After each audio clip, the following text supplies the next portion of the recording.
Ladies and gentlemen, hey, hi, how you doing? Welcome back to the channel. Thank you so much for stopping by as we're diving into Black Ops 7 here, all for the first time, of course, outside of the beta. There's a couple of things you want to look out for as you are first diving in. And so today, I wanted to break down a couple of things that every single player should know as you're playing your first few matches and starting your overall progression journey here in Black Ops 7 to ideally optimize your overall experience a little bit more, whether it be leveling up things faster, getting more XP per game, paying attention to some of the new features and systems in the game as well. And first up here, I actually want to highlight one of these new systems and features that we've got in the form of weapon prestige attachments. So with this, basically every single gun in the game, with the exception of a few like the launchers and the knives, have a special prestige attachment. So when you go through and you max out your weapon rank, if there's, let's say for example, 47 levels on a gun, once you reach and max out level 47, you're going to have the option to enter weapon prestige. And when you do this for the first time on any given gun, you're going to have the option to get a prestige attachment, and each weapon has an individual one. Now, some of these are going to be very useful and could be crutch attachments. Other ones are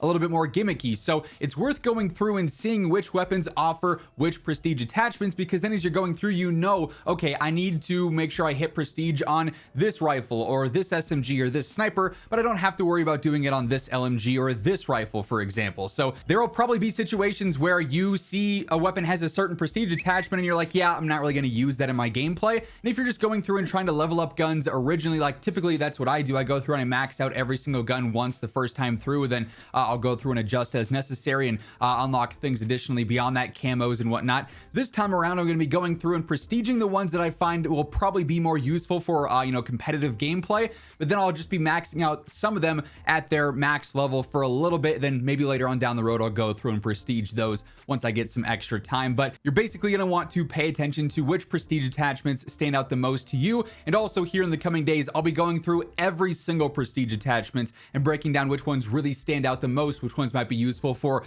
doing better and getting better setups in multiplayer, then also a few that could be advantageous in the Warzone integration in a few weeks time. So stay tuned for that. Now obviously, as you're jumping into your first matches here, everyone's starting back at square one. Everyone is level 1 right now. You're leveling up your weapons for the first time. Luckily, it's important to take note that all of your XP tokens, and for what it's worth in zombies, your gobblegums from Black Ops 6 did transfer over. So that was one of the few things that did carry forward from Black Ops 6. So if you had a bunch of XP tokens that you didn't use in some of the later stages of Black Ops 6, you're now going to have a ton of those available here in Black Ops 7. So you can level up faster, get through some base prestiges, and of course, level up your weapons faster as well. So be sure to check those menus out. Make sure you are utilizing that double XP. It does still count down in real time, which is unfortunate. So be mindful, pop those as you're jumping into some gameplay there, and you'll be all good to go. You can level up a little bit faster. And speaking of leveling up faster, there's actually quite a few things you can do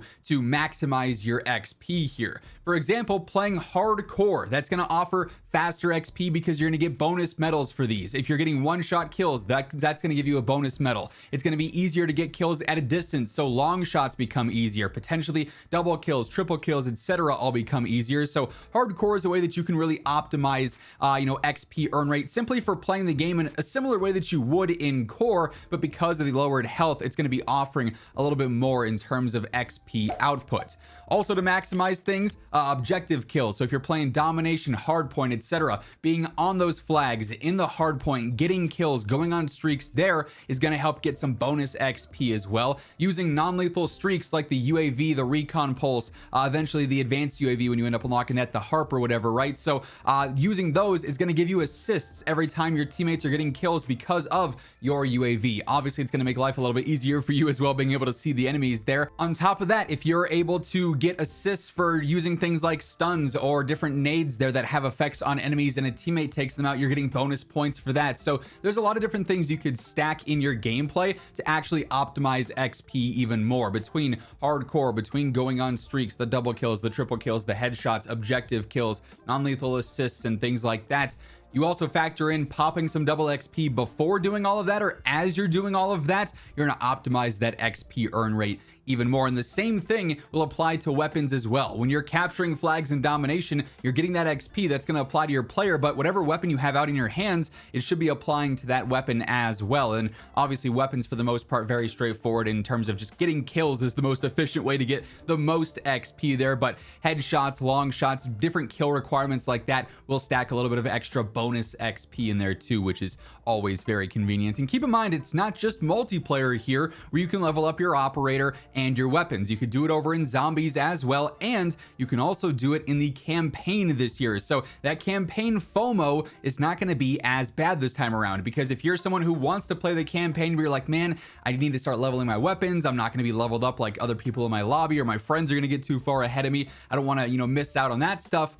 Well, now in the campaign, you can go through, you can play that. You're going to gain XP as you're playing the missions. End game, once you get to that, is also going to allow you to earn XP across the board. Also camos as well, for what it's worth. So you don't have that campaign FOMO as heavy this time, which is really cool. So certainly I'd recommend checking out each of those modes and seeing what's working the best for you in terms of XP efficiency. If you're getting a substantial amount in campaign, and it's also way less stressful than having to sweat in a multiplayer lobby to go on a 10, a 15, a 20 kill streak or something, maybe that's more the route you want to take, at least at first, to get some levels under your belt there and stack up some things. So that's certainly something to pay attention to as well. And keep in mind, as we're going through the various tips, various things you want to look out for here, if you enjoy the video, you find the information helpful, a like rating is always seriously appreciated. And if you're new to the channel, you want to ensure you're always up to date with everything going on in COD. Obviously, launch is here, and we've got so many things to cover over the next few days, weeks, and months. You're not going to want to miss any of it, so feel free to hit that subscribe button and turn on those post notifications. Next up, I want to focus a little bit on weapons and how to optimize your overall efficiency here when it comes to leveling important guns. Essentially, there will be meta weapons, like always in Call of Duty. It'll take a few days for us to really find out what the true standouts are, at least first, and COD typically does weapon balancing pretty consistently, especially towards the launch of a game. So for that reason, it's very important, if you're trying to optimize things, to level those meta weapons first. If there's a gun or two that on, day 2 of the game being out, everyone realizes, hey, wait a second, this SMG is really strong, or this LMG is crazy good right now, you probably want to go through and level those and max those out as soon as possible, because if you don't, there's a chance that maybe in a few days, maybe in a week, that gun ends up getting nerfed, and then by the time you come around to level it, you're like, oh, it's much worse than it was a week ago. These kills would have been much easier to get a week ago when it was way strong and it was the fastest TTK option in the game, right? So as you are seeing people talk about some stronger guns, of course, we'll be breaking down the best weapons in the game pretty early on. I'll be leveling things up like crazy to get you guys the need to know info. You definitely want to make sure you knock out those meta weapons as soon as you can, so you don't have to worry about them potentially being nerfed, and your experience won't be as optimal there for maxing out all the guns eventually. Then also, if you're someone who's doing camo grinding, one last thing I want to note here is that there are probably going to be some tedious weapons here at launch. Maybe you're not a big fan of a certain sniper or marksman or pistol or whatever. Keep in mind, as we do get into the seasonal content here, and season 1 is not all that far away according to the battle pass countdown timer, could be coming the first week of December.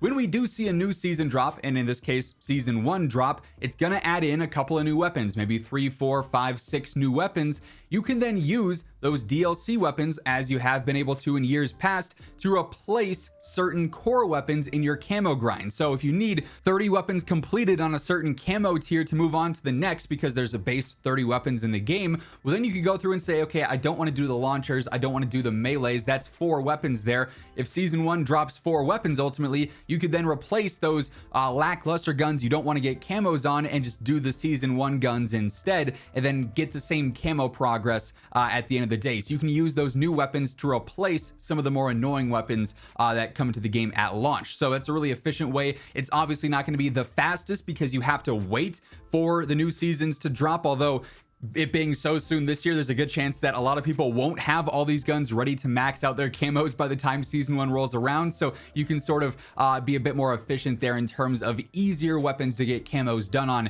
to ultimately get some of your masteries in those later stages complete. So definitely be mindful of that as well. Of course, this is just the beginning. Over the next few days and weeks, we're going to be learning more and more about Black Ops 7 gameplay because of the hands-on experience here. So there will be plenty more tips, various guides to drop in the coming days and weeks. If you guys want to stay informed with everything going on in COD, be sure to hit that subscribe button. And if you enjoyed this one, a like rating is always seriously appreciated on your way out. But once again, thank you so much for tuning in. And until next time, take it easy, have an awesome rest of your day, and I'll catch you later.